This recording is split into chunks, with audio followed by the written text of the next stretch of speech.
आप देख रहे हैं न्यूज 18 अपडेट और आपके साथ मैं हूं विवेक। बिहार के कानून मंत्री कार्तिकेय कुमार विवादों में फंस गए हैं। कार्तिक कुमार पर अपहरण के मामले में वारंट जारी है और 16 अगस्त को उन्हें कोर्ट में हाजिर होना था, लेकिन कल यानी 16 अगस्त को वे मंत्री पद की शपथ ले रहे थे। तो कार्तिक कुमार पर यह मामला 2014 में बिहटा थाने में दर्ज हुआ था और उनके खिलाफ वारंट निकला था। कार्तिक कुमार के चुनावी हलफनामे में भी इस बात का जिक्र है। जब विवाद बढ़ा तो कार्तिक सिंह के वकील ने सफाई देते हुए कहा कि अंतिम चार्जशीट में पुलिस ने आरोप मुक्त कर दिया है और कोर्ट से 1 सितंबर तक गिरफ्तारी पर रोक का आदेश है। सारे साक्ष्यों का बयान लेकर पुलिस स्पष्ट रूप से कहा कि इस मुकदमा में कार्तिक मास्टर साहब की संलिप्तता बिल्कुल शून्य है। किसी तरह का कोई एविडेंस उनके विरुद्ध प्राप्त नहीं हुआ। अतः पुलिस ने उन्हें निर्दोष बताते हुए अंतिम प्रपत्र न्यायालय में समर्पित कर दिया। उस अभिलेख पर सुनवाई के उपरांत उन्होंने गिरफ्तारी पर 12/8/2022 के आदेश से गिरफ्तारी पर स्थगन लगा दिया। बीजेपी सांसद और पूर्व केंद्रीय कानून मंत्री रविशंकर प्रसाद ने कार्तिक के मसले पर महागठबंधन सरकार पर निशाना साधा। उन्होंने सवाल उठाया कि जिस व्यक्ति के खिलाफ वारंट है उसे मंत्री कैसे बना दिया। जिनका एंटीसिपेटरी बेल 5 साल पहले रिजेक्ट हो गया हाईकोर्ट के द्वारा, तो ये एडिशनल डिस्ट्रिक्ट जज 3rd दानापुर ने उनकी अग्रिम जमानत की याचिका क्यों इंटरटेन की। पहली बात, मेरे पास ये कॉपी भी है, मैंने आपके पढ़ने के लिए फेयर कॉपी रखा है। और क्या लिखते हैं, आपको सूचित किया जाता है कि उपरोक्त अग्रिम जमानत आवेदन संख्या में 12/8/22 के आदेश के द्वारा बिहटा कांड थाना संख्या 859 में अभियुक्त कार्तिकेय कुमार को 1/9/22 तक नो कोएर्सिव प्रदान किया जाता है। क्या मतलब है इसका? हाईकोर्ट ने आपका बेल रिजेक्ट कर दिया, एंटीसिपेटरी बेल, आपको सरेंडर करने को कहा, आपने 5 साल तक नहीं किया। हाईकोर्ट ने फिर आपका क्वॉशिंग भी डिसमिस कर दिया। तो ये एक एडिशनल डिस्ट्रिक्ट जज ने कैसे आपका एंटीसिपेटरी बेल इंटरटेन किया। इधर कांग्रेस नेता कन्हैया कुमार ने बिहार के कानून मंत्री कार्तिक कुमार का बचाव किया है। कन्हैया ने कहा कि ऐसा कौन नेता है जिस पर मुकदमा नहीं है, लेकिन क्या सारे मुकदमे सही होते हैं? राजनीति में कौन ऐसा नेता है जिस पे केस नहीं होता है और सारे केस सही होते हैं? किसी के पास 18 मुकदमा है, 17 मुकदमा है। आप चुनाव लड़िएगा, कोई आप कैंडिडेट हैं, आपको पता भी नहीं है, बिजली के पोल पे जो है कोई झंडा लगा दिया है, आचार संहिता का उल्लंघन हो गया, आपके ऊपर केस हो गया और आप अपीयर नहीं होइएगा, आपके खिलाफ वारंट जारी हो जाएगा। कानून की अगर बात कर रहे हैं तो कानून की भाषा में बात कीजिए। कोई भी अपराधी तब तक अपराधी नहीं है जब तक माननीय न्यायालय ने उसको अपराध साबित नहीं कर दिया हो। कानून मंत्री कार्तिक कुमार पर क्या आरोप हैं, उसकी डिटेल उनके चुनावी हलफनामे में है। क्या है उस हलफनामे में, वो आपको हम बता रहे हैं। कार्तिक कुमार पर अपहरण का मामला पटना के बिहटा थाने में दर्ज है। केस संख्या 859/14, आईपीसी की धारा 363, 365 और 364 में ये केस दर्ज किए गए हैं। राजीव रंजन की 2014 में किडनैपिंग हुई थी। कानून मंत्री कार्तिक के खिलाफ कोर्ट में मामला है और कार्तिक कुमार ने जमानत के लिए कोर्ट में अर्जी दी। 16 अगस्त को कोर्ट में कार्तिक को पेश होना था। पेशी के दिन मंत्री पद की शपथ ले रहे थे कार्तिक, और कार्तिक कुमार का विवादों से पुराना नाता है। किडनैपिंग के अलावा कोतवाली और मोकामा थाने में भी मामला दर्ज है और इसमें आपराधिक साजिश रचने, धमकाने, जबरन वसूली के आरोप हैं। इसके अलावा चोरी करने, पब्लिक प्रॉपर्टी को नुकसान पहुंचाने का आरोप है। कोतवाली थाने में 23/16 और 340/16 के तहत यह केस दर्ज है और मोकामा थाना की बात करें तो 109/15 के तहत यह मामला दर्ज है। मोकामा रेल थाने में भी इनके ऊपर मामला दर्ज है। झारखंड के तीनों सस्पेंड कांग्रेस विधायक इरफान अंसारी, नमन विकसल कुंगाड़ी और राजेश कच्छप को कोलकाता हाईकोर्ट ने 3 महीने के लिए सशर्त जमानत दी है और इस खबर से उनके समर्थकों में खुशी की लहर है। पश्चिम बंगाल पुलिस ने पिछले महीने ही तीनों विधायकों को 50 लाख रुपए कैश के साथ हावड़ा से गिरफ्तार किया था। इसके बाद पश्चिम बंगाल सीआईडी ने मामले की जांच अपने हाथ में ले ली। बिहार में बांका में पिछले 8 महीने से एक निजी गेस्ट हाउस में फर्जी थाना चलाया जा रहा था।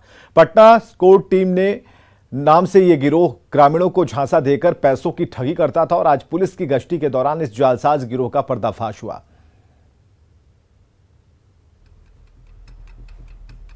पुलिस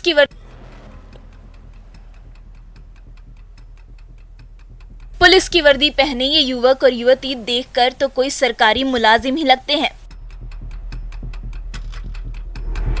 लेकिन ये वर्दी इनका नकाब है, जिसके पीछे छुपकर ये पिछले 8 महीनों से आम जनता और सिस्टम की आंखों में धूल झोंक रहे थे। जालसाजी इस हद तक बढ़ गई कि इस गिरोह ने सिर्फ फर्जी पुलिस या पदाधिकारी नहीं, बल्कि पूरा का पूरा फर्जी पुलिस थाना ही खोल दिया। आज बांका शहर में जब पुलिस की टीम गश्ती के लिए निकली तो इनकी जालसाजी पकड़ी गई। एक स्कॉट पुलिस टीम पटना के नाम पर इन्होंने बना रखा है एक ट्रस्ट, जो कि इनका काम है। इन्होंने लिख रखा है कि ये एक जिला समादेष्टा कार्यालय पटना में ये लोग आवेदन लेते हैं और ये लोग का कहना है कि हम लोग पुलिस में भर्ती कराएंगे, जो बिल्कुल जाली और एक गलत तरीके से निकला। और ये लोग का जो लोग पकड़ाए हैं, साथ में 2 वर्दी भी पकड़ाया है जिसमें बिहार पुलिस का बैज भी लगा हुआ है और एक चौकीदार का बैज लगा करके था। ये लोग लोकल ग्रामीणों को ठग करके लोगों को प्रलोभन दे करके कि उनकी नौकरी बिहार पुलिस में लग रही है और खुद को पुलिस वाला बता करके ये लोगों को ठगने का काम कर रहे थे, जिसमें एक गिरोह का पर्दाफाश हुआ है। जालसाजों का गिरोह पटना स्कॉट टीम के नाम से बांका में एक कार्यालय चला रहा था, जिसका सरगना था भोला यादव। गिरफ्तार फर्जी दरोगा अनीता ने बताया कि भोला यादव ने ही उसे दरोगा में भर्ती कर बांका के कार्यालय में तैनात किया था। भोला यादव ने ही इन फर्जी पुलिस वालों को पुलिस की वर्दी और अवैध पिस्टल मुहैया कराई थी। भोला यादव कौन है? डीएम के पास से ले गया था वही, मतलब ऊपर से आया डीएम के पास से ले गया वही। ऑफिस में तुम लोग कितने आदमी थे? 5 आदमी है अभी। हम लोग वहाँ सरकारी जमीन में मतलब घर बनाया है ना, वहाँ पे भेजा था चेक इन देखने के लिए। वहीं फर्जी चौकीदार आकाश ने बताया कि भोला यादव ने इस नौकरी के बदले 70,000 रुपए लिए थे। सर कागज आता था यहाँ जिला से कागज, फिर लिखा पढ़ी होके फिर जिला भेज दिया जाता। पुलिस ने फर्जी थाने की छापेमारी कर वर्दी, बैच और कुछ कागजात जब्त किए हैं। फिलहाल गिरोह के सरगना भोला यादव की तलाश जारी है। अब देखना यह है कि इस पूरे खेल के मास्टरमाइंड भोला यादव के गिरेबान तक कानून के हाथ कब तक पहुंचते हैं। बांका से नागेंद्र की रिपोर्ट, न्यूज़ 18। देवघर के चित्रा इलाके में बेखौफ डकैतों ने स्वर्ण मंदिर ज्वेलर्स में भीषण डकैती की है और घटना को अंजाम दिया। डकैतों ने दुकान मालिक, उनकी पत्नी को पिस्टल की नोक पर कब्जे में लिया और नकदी समेत 41 लाख रुपए से अधिक के सोने चांदी और जेवरात लूटकर चलते बने। डकैती की घटना के बाद पुलिस छानबीन में जुट गई है। पीड़ित के मुताबिक रात में अज्ञात व्यक्ति खपरेल छत का छप्पर तोड़कर अंदर घुसा और दरवाजे के अंदर से लगे कुंडी को खोलकर बाहर खड़े साथियों को अंदर बुला लिया, जिसके बाद हथियार की नोक पर अलमारी और तिजोरी की चाबी मांगी। फिर तिजोरी में रखे ग्राहकों के करीब 8 लाख कीमत के गहने, कैश 3 लाख और दुकान में बिक्री के लिए रखे गए करीब 25 लाख के जेवरात लूट लिए। वहीं शादी में मिले करीब 5 लाख के जेवरात भी लूट लिए। हथियारबंद सभी अपराधी अपने चेहरे ढके हुए थे। पीड़ित परिवार ने पुलिस से डकैतों का सुराग लगाने, उनकी संपत्ति वापस करवाने की गुहार लगाई। वो लोग मारपीट करने लगे और मेरे पति को बंधक बना के गन सटा दिए दोनों के ऊपर, मुंह में बंदूक घुसा दिए, बोले कि नहीं दोगे तो मार देंगे। हम लोग बोले कि मजबूर हो गए सर। उसके बाद हम लोग को चाबी देने पड़ा। 2 अलमीरा वो तोड़ के हम लोग का जिंदगी भर का कमाई सारा लेके चले गए। करीब कितना ले गया होगा सर? करीब तो नहीं बता सकते, बहुत दिन का कमाई था, लेकिन 45-50 लाख के करीब का सामान वो लोग लेके चले गए। मतलब हम लोग का पूरा जमा पूंजी, जो इतने दिन का जमा पूंजी था, वो सारा लेके चले गए। अब जीने के लिए कुछ नहीं रखे। पुलिस प्रशासन से यही रिक्वेस्ट है कि वो हम लोग के सामान का रिकवरी करवाए। कोडरमा पुलिस ने झील रेस्टोरेंट में छापेमारी कर सेक्स रैकेट का भंडाफोड़ किया। आपत्तिजनक हालत में 4 लड़कियों और 6 लड़कों को गिरफ्तार कर लिया है। एसपी कुमार गौरव ने बताया कि पश्चिम बंगाल के दलालों को मोटी रकम पर सेट किया गया था, जो देह व्यापार के लिए बाहर से लड़कियां लाते थे। तय समय पर ग्राहक पहुंचते थे और इस मामले में झील रेस्टोरेंट के संचालक तपेश्वर साव और प्रफुल्ल सिंह की भूमिका संदेह के घेरे में है। हालांकि छापेमारी के दौरान होटल का मैनेजर भाग निकला। जहां से कुछ व्यक्ति पुरुष और कुछ महिलाओं को गिरफ्तार किया, उनको लाया गया है, उनसे पूछताछ की जा रही है और आगे की कार्रवाई की जा रही है। कुछ आपत्तिजनक सामान भी बरामद हुआ है सर, वहां से कुछ जब्ती की गई है। कुछ गोपालगंज में बेखौफ अपराधियों ने एसबीआई के सीएसपी केंद्र में फायरिंग कर 5.5 लाख रुपए लूट लिए। घटना बैकुंठपुर थाना क्षेत्र के कृतपुरा गांव की है। बताया जा रहा है कि बाइक सवार 6 अपराधियों ने लूट की इस वारदात को अंजाम दिया। स्थानीय लोगों ने अपराधियों को पकड़ने की कोशिश की, लेकिन अपराधियों ने फायरिंग शुरू कर दी। घटना के काफी देर बाद पुलिस के देर से पहुंचने पर ग्रामीणों में काफी आक्रोश है। इस मामले पर भाजपा के प्रदेश उपाध्यक्ष मिथिलेश तिवारी ने कहा कि एनडीए के शासन में जो अपराधी छिपे हुए थे, वे महागठबंधन की सरकार में बाहर निकल आए हैं। मुझे यह सूचना मिली है कि वहाँ सीएसपी संचालक को जब गोली मारी गई है और वहाँ जो लूट हुई है, उसके बाद जब पुलिस गई तो पुलिस पर भी हमला अपराधियों ने किया है। तो इस प्रकार की स्थिति बिहार में है। अब यह बहुत ही भयावह स्थिति है और कल जिस प्रकार का मंत्रिमंडल हुआ है और जिस मंत्रिमंडल में जो चेहरे शामिल किए गए हैं, उससे अपराधी जो एनडीए के शासनकाल में बिल में घुसे हुए थे, वो सब बाहर आ गए। खेती प्रधान राज्य झारखंड में सूखा पड़ना लोगों के लिए बड़ा नुकसानदायक दिख रहा है। इस साल अब तक औसत से 51% कम बारिश हुई है, जिसे देखते हुए धान की खेती पर विपरीत असर पड़ रहा है। राज्य के 24 जिलों में से 2 जिलों पूर्वी और पश्चिमी सिंहभूम को छोड़कर बाकी जिलों में बारिश की स्थिति चिंताजनक है, जिसे देखते हुए स्पेशल केयर की जरूरत जताई जा रही है। वहीं अब तक धान, मक्का, दलहन और तिलहन की खेती लक्ष्य का केवल 22% तक ही हो पाई। हालांकि कम बारिश के बाद भी किसान बेहतर मानसून की आस में खेती में जुटे हैं। अधिक जानकारी दे रहे हैं संवाददाता रूपाली त्रिपाठी। खेती के लिए जाने जाने वाले राज्य झारखंड में सूखा पड़ना आम बात नहीं है। इससे खेती करने वाले लोगों को काफी नुकसान पहुंचा है और इस बार जो मॉनसून है वो काफी लेट आया और बरसात जो है वो बिल्कुल कम हुई है, जिसके कारण आप देखेंगे सामने तस्वीरों में किस तरीके से जो खेती करने वाली महिलाएं उन्हें भारी नुकसान हुआ है। फिर भी हिम्मत ना हार कर मॉनसून खत्म होने को है और ये अभी भी अपनी खेती में लगी हुई इस उम्मीद से कि एक नहीं दो कुछ ना कुछ इनका धान रोपाई हो जाए और इनका पूरा जो घर है वो किसी तरह चल पाए। अभी इस बार क्या हुआ है, नुकसान हुआ कि फायदा हुआ है? अभी तक तो फायदा का तो नहीं लग रहा है, अभी का तो नुकसाने में लग रहा है, लेकिन उम्मीद करके पानी हुआ है थोड़ा बहुत, तो उसमें हम लोग रोप के निकाल दे रहे हैं।